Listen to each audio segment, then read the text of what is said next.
director of the Hannah Arendt Center here. This is a real pleasure for me as the center has grown over the last couple of years. One of the great fringe benefits for the center and for BARD has been that in addition to our postdoctoral fellows, we've been lucky to have people who are working in and around Hannah Arendt's work from around the world come and want to spend time at the center, do their research here at Hannah Arendt's library, attend center events, and also give talks. And this year we have a number of professors. We have a professor from Denmark, and then we have today Kieran who's here from Canada. Kieran has been an active participant in all of our activities all semester, and I really want to thank him especially for that. I think a number of the students have gotten to know him in the seminar, and he's been a great interlocutor to have around for the semester, so it's been a real privilege to have him here. Professionally, he's a professor of sociology, which is interesting enough in itself because there is a certain sense of a distrust between people who study someone like Hannah Arendt and sociologists. And so when someone like Kieran first writes me and says, I'm interested in coming, I'm a professor of sociology, I'm like, aha, very interesting. But as I got to know him, I learned that he was a professor of phenomenological sociology, which makes him much more, fit much better into the Hannah Arendt world. And it's been very interesting for me to see and think how he thinks about things. He's also the chair of the sociology department and legal studies, and director of the Human Sciences minor at St. Jerome's University in the University of Waterloo in Canada. He's been involved in many international research projects, some of which he leads. So he was the co-investigator in a project called The Culture of Cities, Montreal, Toronto, Berlin, Dublin. He's nothing if not cosmopolitan.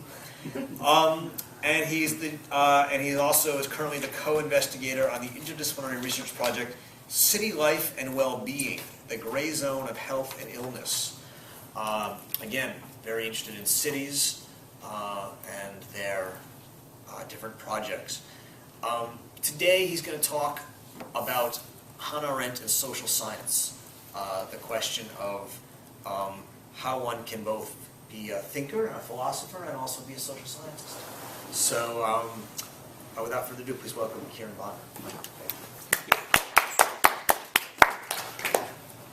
I'm going to, for the most part, read this. Is it okay if I sit down? Of course. I have, as my students have pointed out in my course evaluations, an annoying habit of seeing and a lot. In fact, our children were visiting us, our adult children were visiting us, and we took them to a cafe we like on 110th Street, just outside of Central Park, called Amrita's. And my daughter thought it was Rita's, and just because I say so often, every time I said Amrita's, she said, oh, he's going to Rita's. And I said, no, Amrita's, yeah, Rita's. So one of the ways I discipline myself in terms of my ams and my ahs,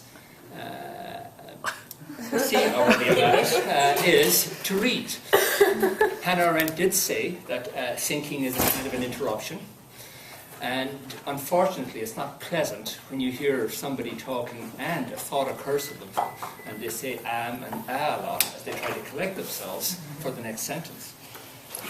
So, overall, this paper is about Arendt and the social sciences, and I'm going to use it as a case study the concept of role that is central to social science understanding of society, and one that's actually has seeped into everyday language.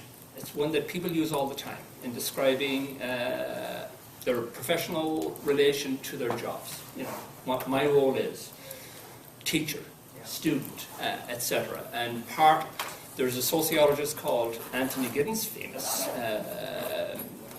sociologist, who introduced the term reflexive modernity, and he talks about how particularly social science knowledge, but all knowledge seeps down to people who then take it up, and therefore it changes their activity because they're taking up ideas that was a result of studies of what people were doing. And now they take the ideas, and on the basis of those ideas, change their actions, which in turn leads to further studies. So one of those areas is reflexive modernity, is the concept of role. So I just want to begin. The overall paper is to take up a central idea of Max Weber's called the iron cage of modern rationality. How the rise of modern rationality has contributed to the dramatic increase in regulatory mechanisms of modern society, leading to the simultaneous individualization and totalization of modern power structures. This is a theme in Arendt's work, in Foucault's work, Habermas's work, George Grant's work. And all of these theorists, in different ways, have argued that the social sciences are unreflectively embedded in and promoters of this normalizing and totalizing tendency. Now, social scientists do respond to this and say, well, that the attempt to go beyond a narrow empiricist disciplinary study does not make irrelevant the latter's emphasis on testing one's ideas against the evidence. We do empirical research. We test our ideas against evidence and not build theories that are very difficult to test. So, how do we resolve this tension? On the one hand, a significant group of contemporary social theorists who argue that there's a dangerous tendency in modern society, a kind of an increasing in the regulatory mechanisms, the iron cage of rationality. And on the other hand, the social science, saying that the social sciences are embedded in it. And on the other hand, the social sciences say, well, we do empirical work. We do our research. We prove our research. And so we're not just developing speculative ideas. We're going out and researching and come back with our empirical evidence that's verified. So that's the debate I'm intervening in. So I want to compare and contrast the different orientations that ground the concept of role, the sociological concept of role, and Arendt's concept of action, and seek to develop the different possibilities for understanding and for action and reflection in contemporary society. Both role and action concepts will be treated as ideal types. Thus, for the purpose of getting at the concepts of the grounds of the concept of role, the differences between the two will be artificially highlighted. So, I won't bore you with the long tradition of the history of reflexivity in modern society, but I'll talk about the narrative of the paper. The narrative of my paper will be on comparing the scientific orientation to the study of society with the interpretive orientation to the study of society. What I call knowledge by discovery, knowledge by interpretation. So I begin first with an epistemological debate. This epistemological debate is, how do you go about creating knowledge about the world? Knowledge is created. It's done. It's a human activity undertaken by inquirers, and these inquirers have certain assumptions about how you go about getting knowledge. There's a scientific paradigm called the knowledge by discovery paradigm, and an interpretive paradigm.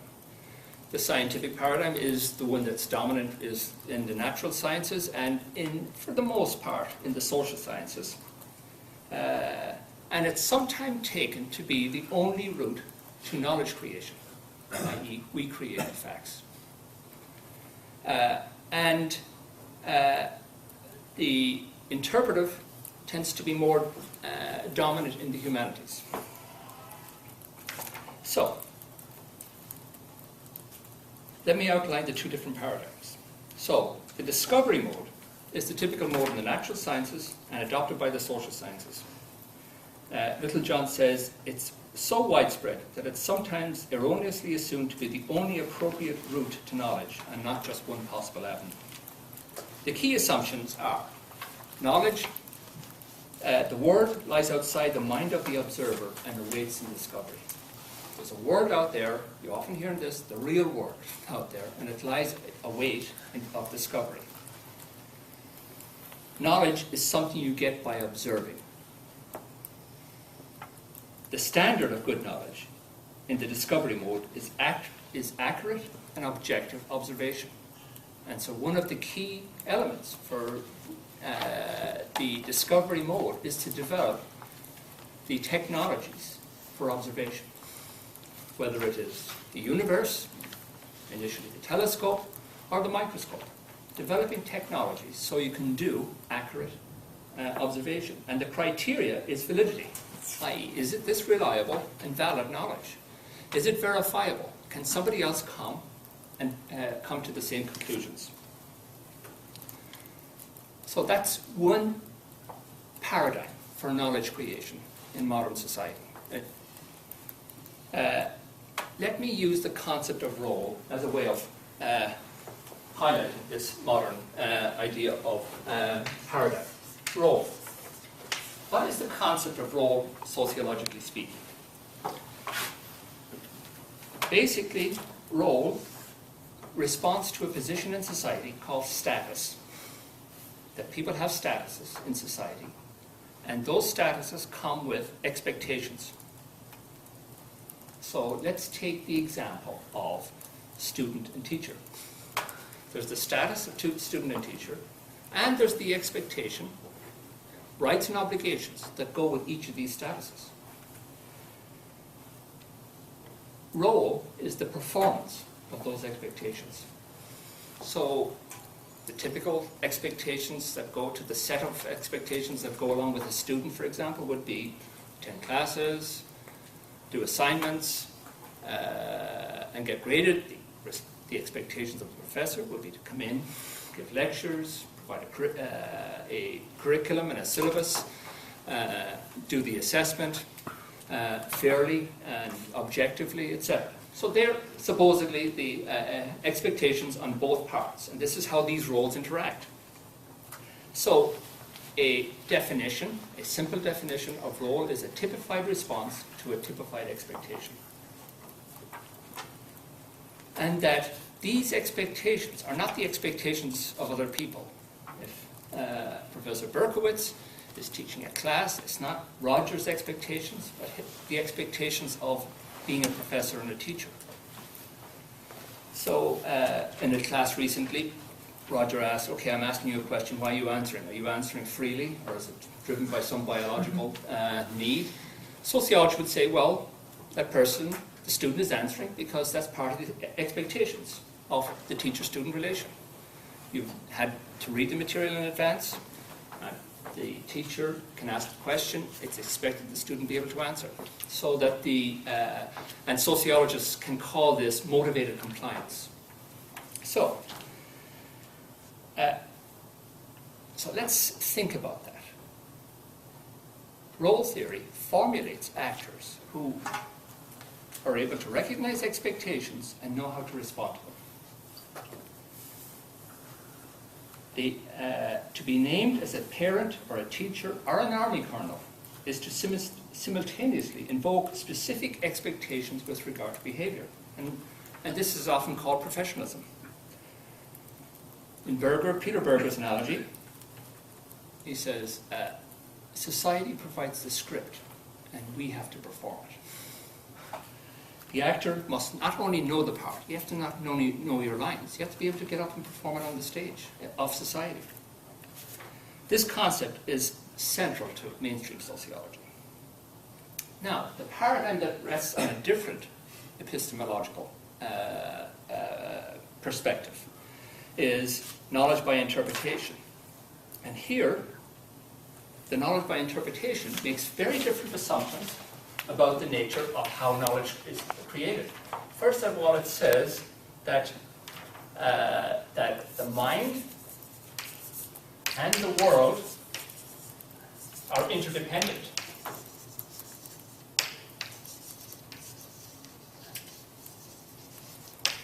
And that, therefore, all knowledge requires a knower. And that knowledge emerges as a transaction between a knower and a known. which means all knowledge is colored by a perspective.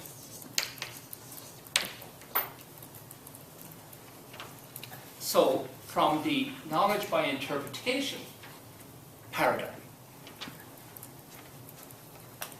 accuracy is a limited focus on knowledge creation.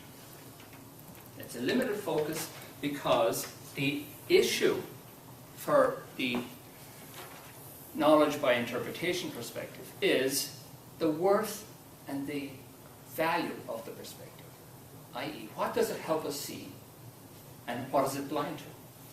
So the question that knowledge by interpretation will ask, when we see a knowledge, we will ask a reflexive question. What perspective made it possible? Not just is it accurate, but what perspective made it possible?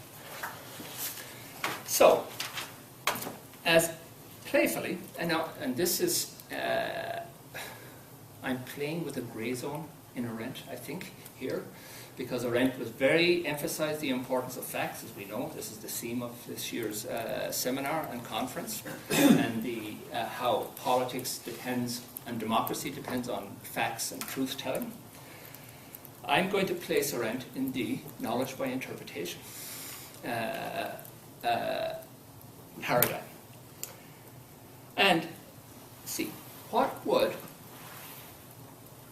could a society look like from the knowledge by interpretation perspective? And what I'm going to do is take her version of the Greek polis. And the Greek polis is, as we know, the public realm that was distinct from the household. The household was about concerns of urgency, welfare, concerns of life, taking care of each other. The public realm was about excellence, about freedom, where people interacted with each other as equals. Now, in the public realm, she says, humans get to develop the capacity for beginning something new, for doing something unexpected, in such a way that they show their uniqueness and individuality. And she says, since action acts upon beings who are capable of their own action, reaction, apart from being a response, is always an action that strikes out on its own and affects others. She goes on to say that the smallest act in the most limited circumstances bears the seed of boundlessness, because one deed and sometimes one word suffices to change every constellation.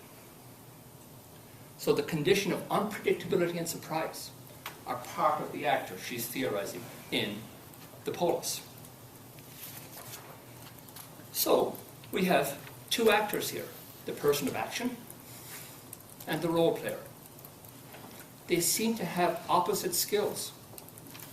They're provided with opposite skills insofar as the person of action develops the capacity to begin something new and to respond to new beginnings, to respond to unexpected beginnings, where the role player responds to expectations, a typified response to a typified expectation.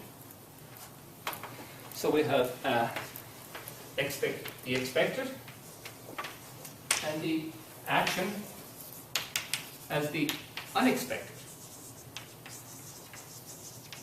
And this is where social science and Arendt diverge, significantly diverge.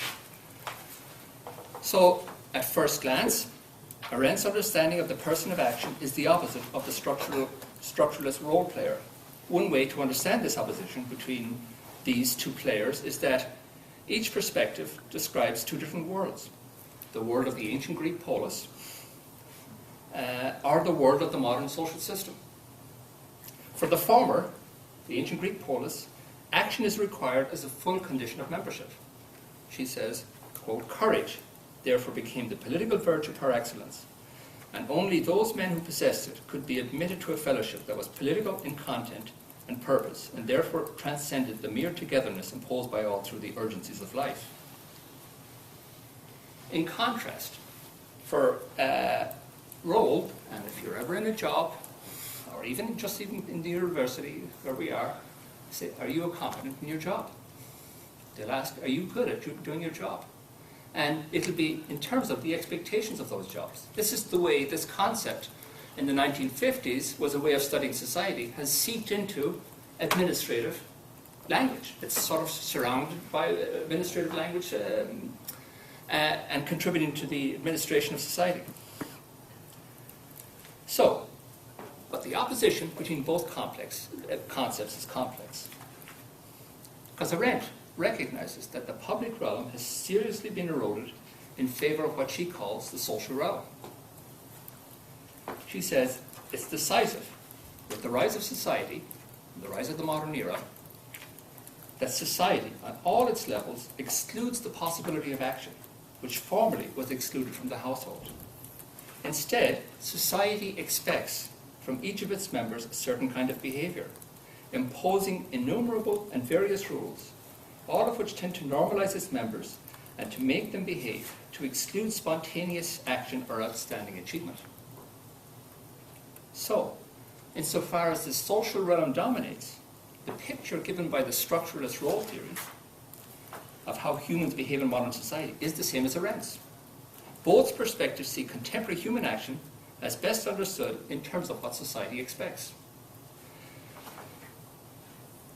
The similarities between Arendt's formulation of behavior and the structuralist definition of role make sense only for Arendt because action has now been banished to the private realm. Now, one of the differences between Arendt and social scientists would be that Arendt's analysis of the organization of modern society includes an ethical and political evaluation. Like Foucault, she argues that the dangers of totalitarianism, dangers that she experienced as a German Jewish refugee, are tied to the wider tendencies of modernity and such, and therefore in the West are the locus of modernization. Arendt, again as with Foucault and others, sees the rise of modernity intertwined with the rise of the social sciences and with the rise of mass society. So she and structural role theorists may agree that behavior in modern society is governed by expectations and obligations. For Arendt, the grounds of such a description represent a mass society way of thinking. In describing the social sciences, she says, and I'm summarizing here from pages 43 to 45, quoting from pages 43 to 45 in The Human Condition.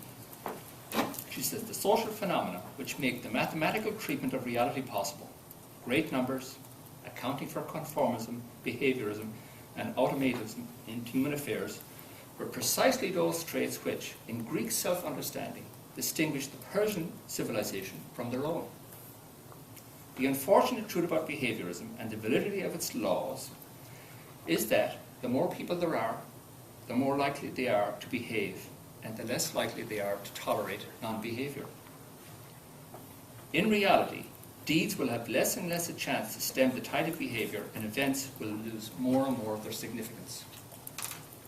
Therefore, statistical uniformity is by no means a harmless scientific ideal.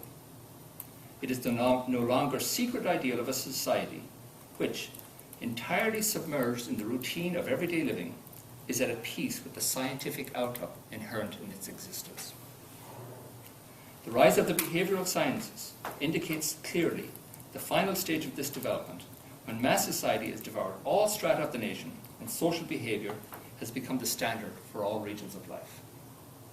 So this is a very sweeping and devastating critique of the social sciences. So she argues that with the rise of the social realm and the rise of the behavioral sciences are intertwined.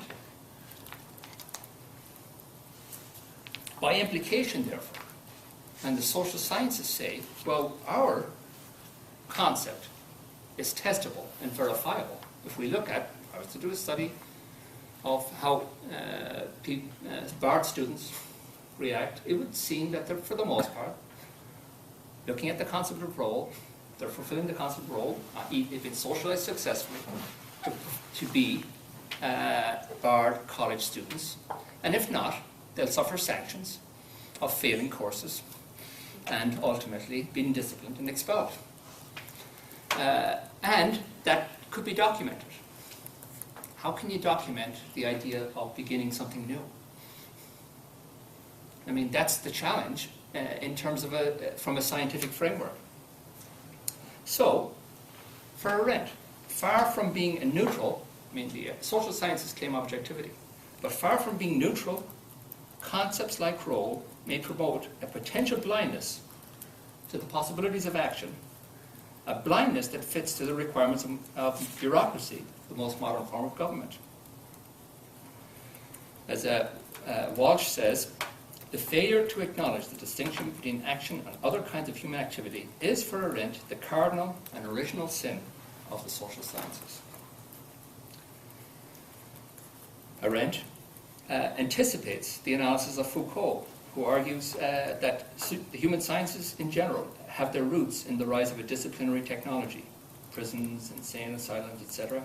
This is a quote from Foucault. These sciences, he says, which have so delighted our humanity for over a century, have their technical matrix in the petty, malicious minutiae of the disciplines and their investigations. Thus, the concept of role, despite its claim to be neutral and objective, when we look at the grounds behind that make the concept possible, we see that it is culturally and historically specific. And it promotes a certain relation to society that may be politically and ethically problematic. In what way might this be the case? My own teachers, Alan Blum and Peter McHugh, two American sociologists who began their collaboration in Columbia and spent most of their working collaboration in York University in Canada, took up this concern in their work.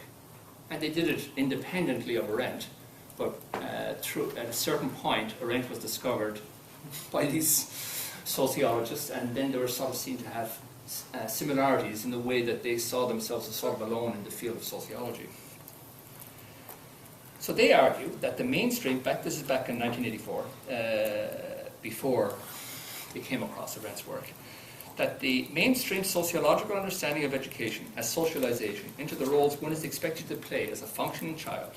So, successfully socialized to play roles of student, teacher, employee, part-time, daughter, son, husband, wife.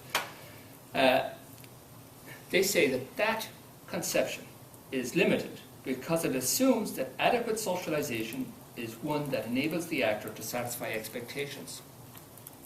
Such an assumption is limited, they argue, because there is no place made in the socialization for deliberation on the quantity and quality of the expectation. What is the nature of the expectation? They have a quote. A good upbringing, for example, cannot merely satisfy expectations because these expectations could be established by lunatics and idiots. In Arendt's later work of Eichmann in Jerusalem, she makes the same argument about the constant danger of the banality of evil in everyday life. Again, a quote from The Life of the Mind.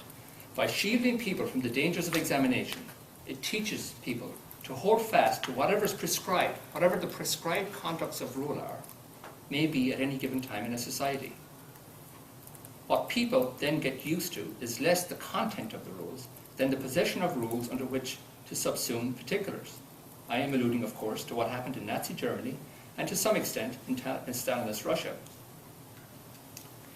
Peter Berger, cited earlier, regarding the concept of role, makes the same point when, in describing role separation, he notes that the Nazi concentration camp commander, who commits horrors during the day and writes sentimental letters to his children in the evening, is an extreme case of something that occurs in society all the time.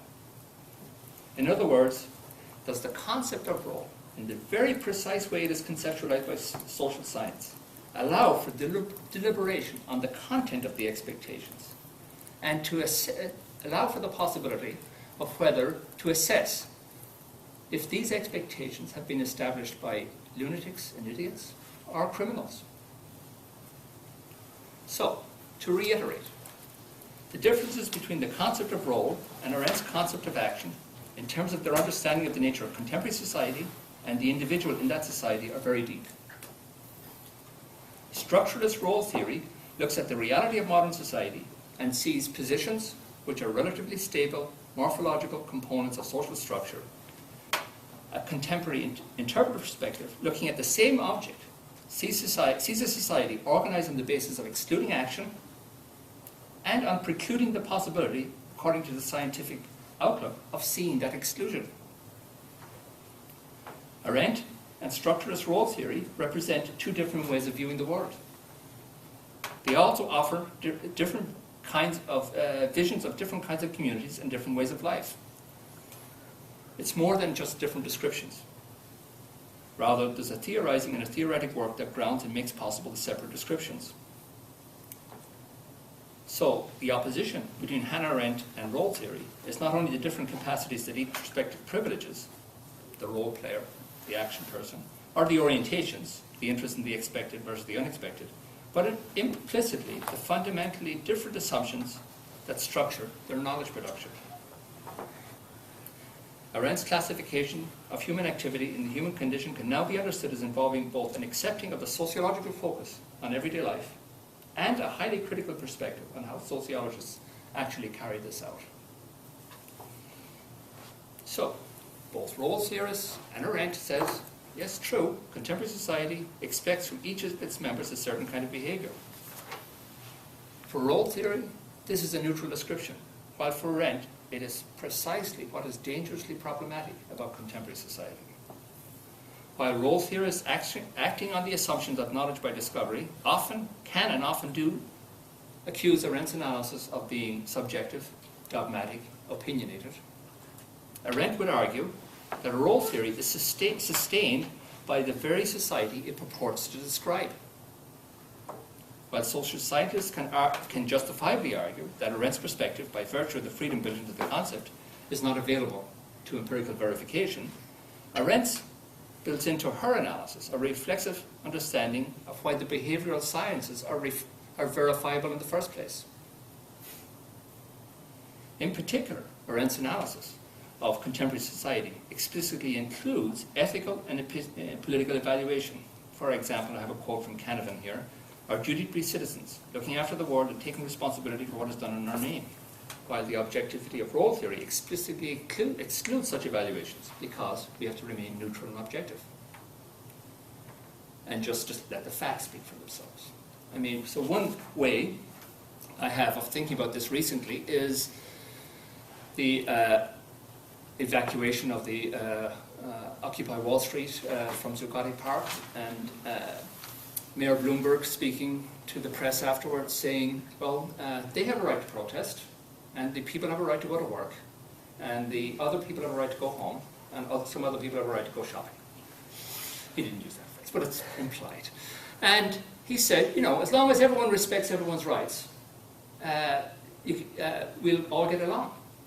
But he's putting the right to protest for a social system at the same level as the right to go home, the right to go to work, and the right to shop. And it's again, it would be the kind of orientation, which is respectful, that sees that the social system always has to work, always has to operate, be administered in a way that doesn't cause disruption, which is against the very idea of what action is about in the first place, and including the dangers of action. So it seems that the solution proposed by the empirical position at the beginning, that all ideas should be tested against the evidence, is now more problematic. If by such testing is meant empirical verification, then the danger of remaining blind to the ontological consequences of one's own knowledge creation remains. If epistemology means committed to only accepting as knowledge what has been empirically verified, then such an epistemology is in danger of not recognizing the possibility of action and of being unaware of its own lack of recognition. And as Socrates, that they don't know, and they don't know that they don't know. I know that sounded like, what's his name? Rumsfeld. So, one conclusion that we could arrive, that the first real conclusion of the paper is that through a reflexive analysis, we can see that the knowledge by discovery perspective paradigm is not an alter to the knowledge by interpretation, but rather a subset of it. It's an example of how a perspective colors an action. And though self-understanding is of its neutral description of the world and that it's providing accurate observation, that is one way of creating knowledge. Not an invalid way of creating knowledge, but it's one way of creating knowledge.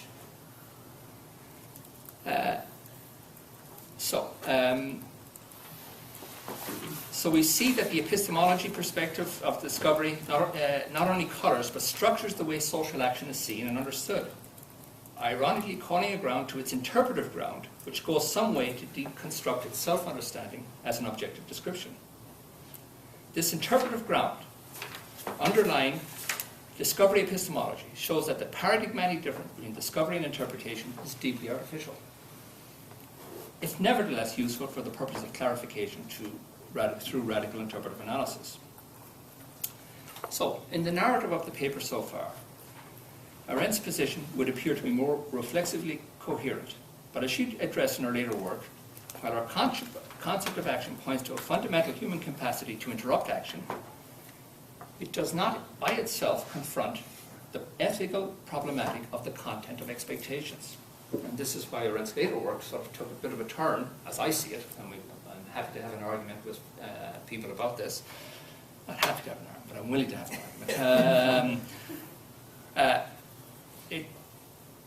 Her position does make possible and assume a freedom of action that is a precondition for a resolution of this problematic.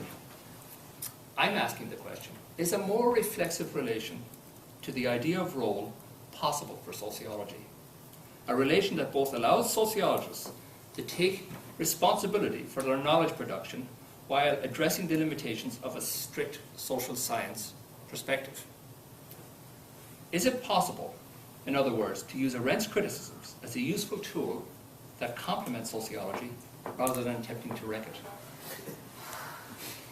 If one way of characterizing Arendt's position is that it's more reflexively principled, then is a principled form of sociology possible?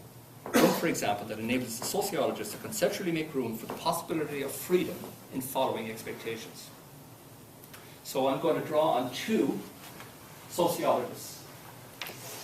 One is Berger, who was influenced by Sartre and Kant and Schutz, and introduced the concept of bad faith, Sartre's notion of bad faith, and then also Blum and McHugh and their concept of the need to make a distinction between rule following and acting on principle.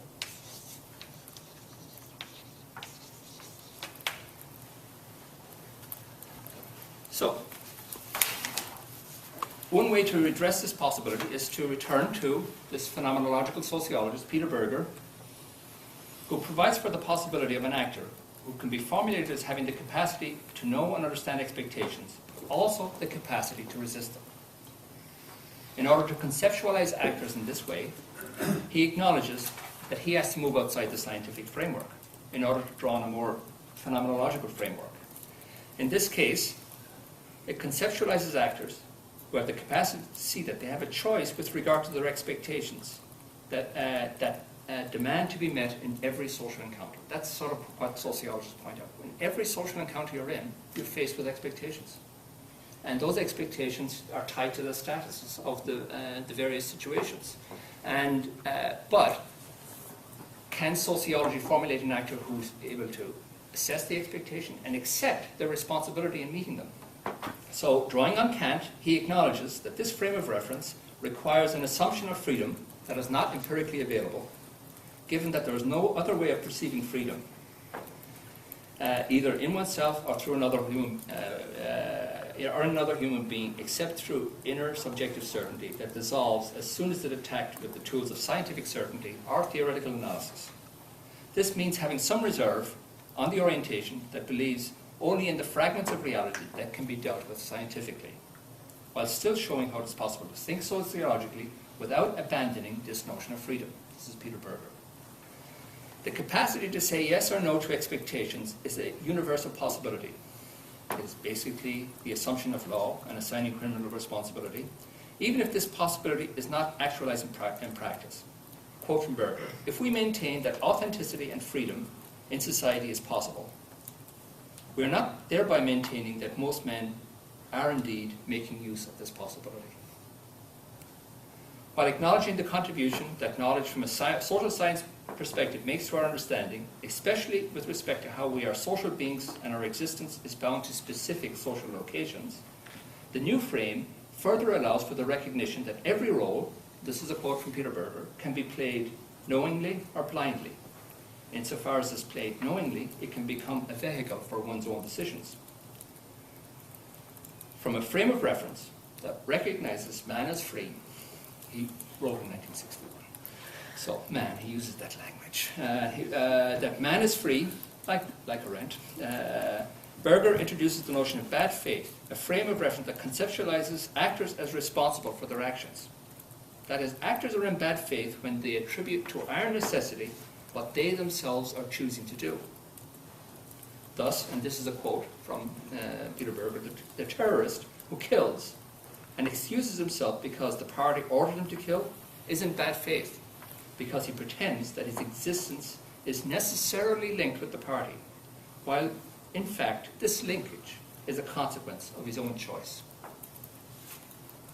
So here's a sociology that's settled to say, okay, yes, you're faced with expectations, and you respond to the expectations, but you remember that there's always the choice, and you always have the possibility of saying no. It might mean you're going to have to go against sanctions. You might have to suffer sanctions, but you have that possibility. Berger argues that this more humanistic take is relevant for a, quote, morally sensitive sociologist who has concerns about the pedagogic usefulness of what one is teaching. In this sense, he would say the value of sociology is justified by the belief that it's better to be conscious or reflexive about the possibilities in society than unthoughtful, unconscious, and that consciousness or reflexivity is a condition of our freedom. In other words, with the help of both Kant's critique and Schutz's phenomenology, Berger provides one way sociologists can be reflexively responsible in this age of reflexive modernity. This solution calls on sociologists to be able to move outside of the social science perspective and view the world from an existential framework, which he argues makes for a fuller view of social reality. In the example, I'm going to use the example of Eichmann throughout this. Berger's social science approach would allow sociologists to understand how Eichmann's actions were possible given the social world he operated within, while his phenomenological existentialism would and could condemn Eichmann's actions for his bad faith in claiming, and this is a quote from Arendt, he did his duty as he's told police in the court over and over again. And though it can be claimed that the concept of role explains Eichmann's actions very well, and Arendt reminds us that he rarely took an initiative outside of what was expected, Berger's reflexive move allows sociology to say more than that Eichmann was a competent role player. While this reflexive move is an advance in that it conceptualizes actors with the capacity to take responsibility for their performance, and so also sociologists with an ability to take responsibility for their conceptualizations, we still don't have an actor with the capacity to dwell on the expectations. All we have is an actor who can say, no, I'm not going to do that, or yes, I am going to do this. I recognize I'm doing it.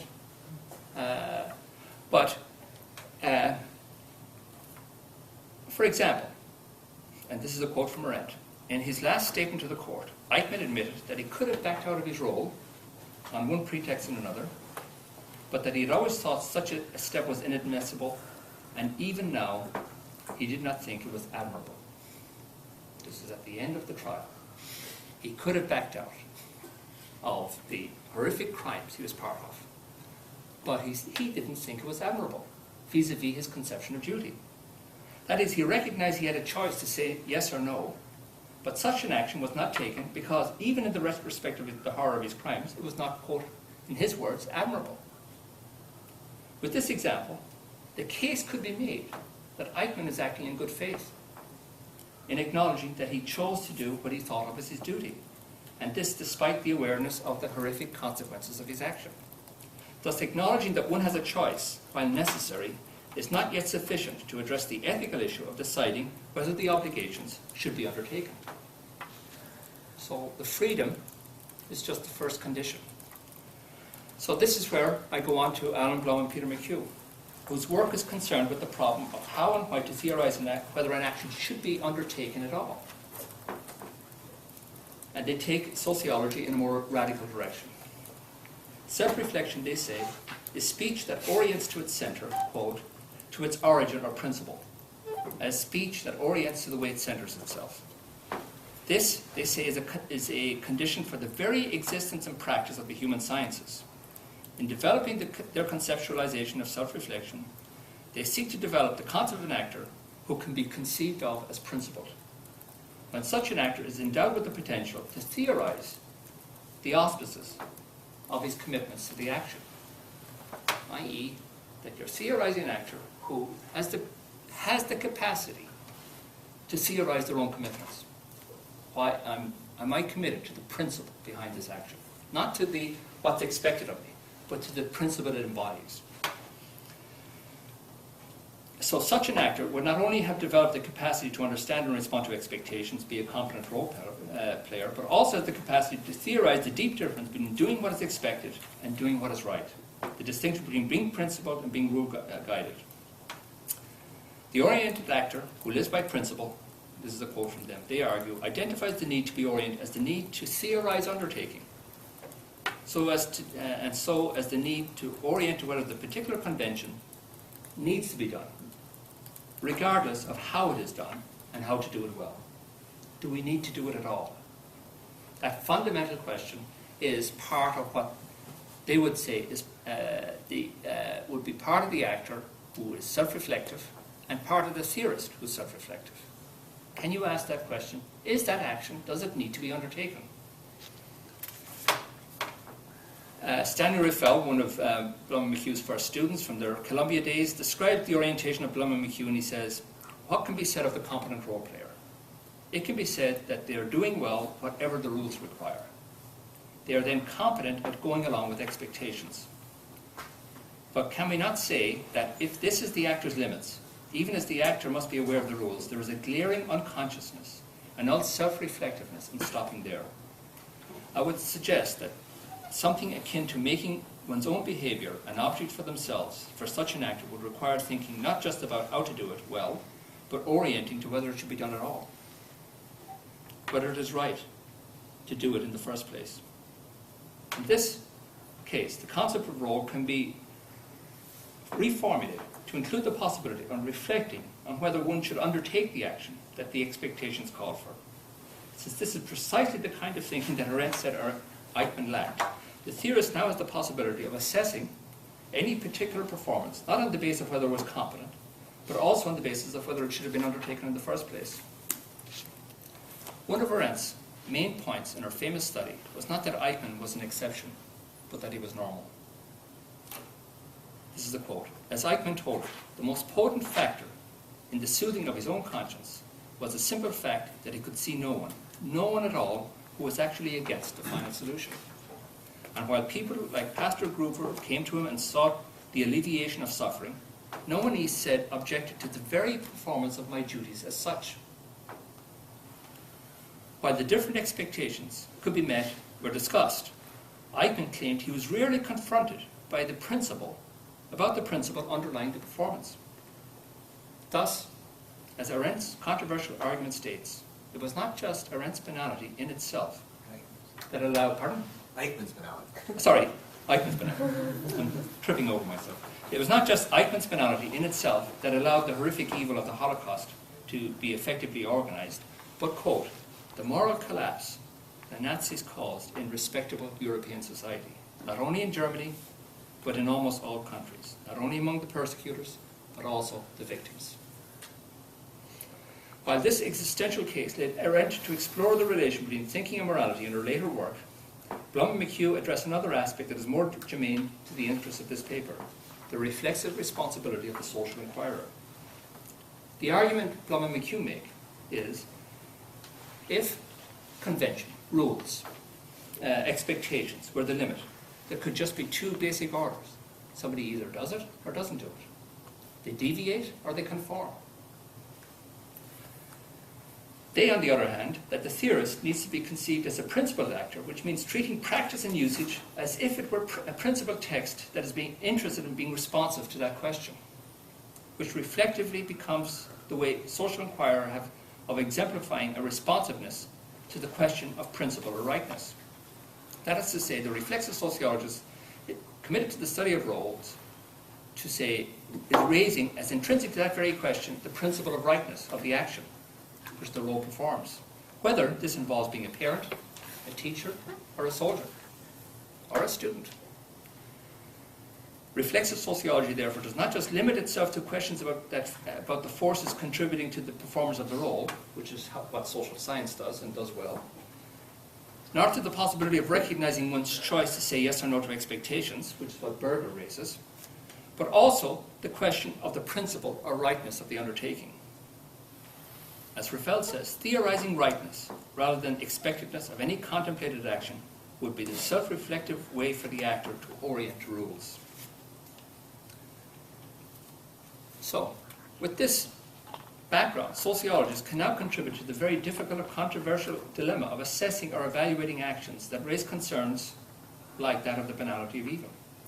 For example, in Arendt's review of the Nazi process of making Europe Judenrein, she reports on the ways it was executed in many different European countries and protectorates. Denmark presented a special case, she says, because, quote, only the Danes dared to speak out on the subject to their German masters. In this case, quote, the Nazis had met with resistance based on principle, and their toughness had melted like butter in the sun. She sees the Dane as acting from, quote, a comprehension of the requirements and responsibilities of citizenship and independence. The Danes provide an example of a political people whose actions can be understood on the basis of the distinction between rules and principles. In this case, the rules called for an obedience to the law. The Nazis never acted without first passing a law. But the Danes saw that such rule, even if backed by force, needed to be called into question on the basis of principle. In this case, the principle that innocent fellow citizens should not be killed, even under wartime conditions. The Danish situation was a case where the duty to be law-abiding and obedient was called into question on the principle that killing innocent people is wrong, even if legal. And while it would be informative to apply a social science concept of role to show how the Danes were perhaps responding to expectations built into Danish culture, as this concept could be applied to Vichy France, Romania, such an application would be able to make the distinction between rules and principles. Now, thus would not be in a strong position to evaluate the differences of the responses. In other words, social sciences could be very good to talk about how the culture shaped people in a particular way. It would be very informative to act in a certain way. And that shows how people are shaped by larger social forces to act in a certain way. But it does not, and that is informative, but there's still the need to make that distinction between rules and principles. Because then it just reduces everyone to acting out their culture. Long and McHugh say that this approach to inquiry runs the risk, and this is a quote, of humiliation, of having the commitment to theorizing undertaking, i.e. theorizing why it should be done in the first place, as if it is a sign of a dogmatic, opinionated, capricious, and subjective character. They argue that's the risk of this kind of inquiry, that it will run the charge of being subjective. It's in this modern era, of being subjective, opinionated, capricious. It's ironic, because the controversy surrounding Arendt's famous study of Eichmann is an instance of this risk of undertaking a reflexively principled inquiry, given that she was variously accused of every possible posture, extending from Jewish self-hatred to anti-Zionism, from insensitivity to tastelessness, and of course to arrogance. That's a quote from Ben Habib. So, in an article on Arendt's reflection on evil, Richard Bernstein states, the primary lesson of the banality of evil, one does not have to be a monster, a sadist, or a vicious person to commit horrendously evil deeds. Evil can be an ordinary banal action. Bernstein goes on to say that the bureaucratic and technological conditions of modernity make the phenomenon more likely and dangerous. Bureaucracy, which requires people to see themselves as rule followers.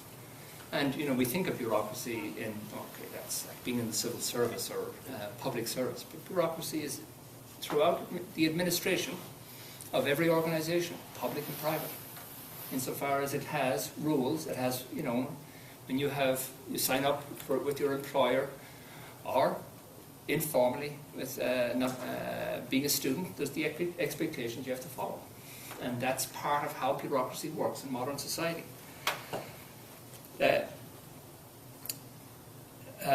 Technology puts us at a distance between the initiator of the action and those who experience the action. And this makes everyday evil actions more likely. Bernstein goes on to say that Arendt wants us to confront honestly the paradox that even though normal persons may commit horrendous deeds without deliberate intention, they are nevertheless fully responsible for the deeds and must be held accountable.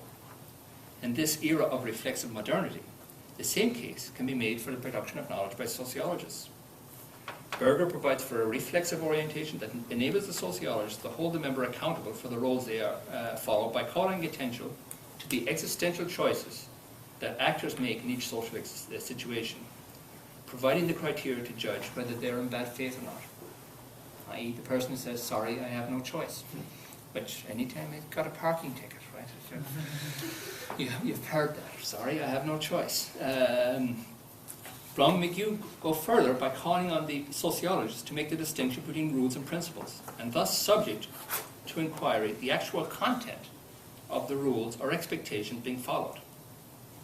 So, the argument of this paper is that reflexive sociology, initiated by the phenomenological traditions, can escape the charges from theorists like Arendt and Foucault that the modern sciences are unreflectively tied to the society they describe.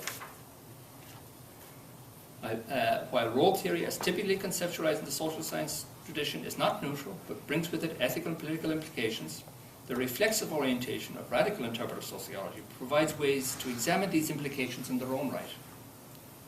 Berger's phenomenological sociology calls attention to the possibility of saying yes and no to expectations, and Blum and McHugh provide the orientation that calls for the significance of questioning the principle underlying a performance. This means that making the reflexive articulation of the epistemological and ontological issues embedded in one's use of concepts and perspectives as much a part of practical research as the case being researched. This means that for this kind of sociology, you have to be prepared not only to engage in case studies, empirical work, etc., but to address some epistemological and ontological issues that are part of how it's placed in the wider culture. And it means being prepared to go between universal issues, large issues, and particular issues. So that's the thrust of this paper. I hope my watch broke, so I think I'm okay.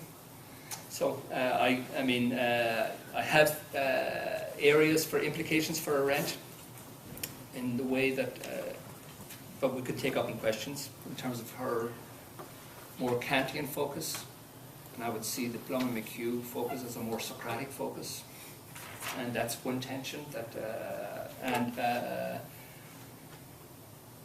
That another tension, the argument of this paper follows the Socratic tradition, that the life of examination doesn't have to end in aporias and where everything is always called into question. It does raise that question of how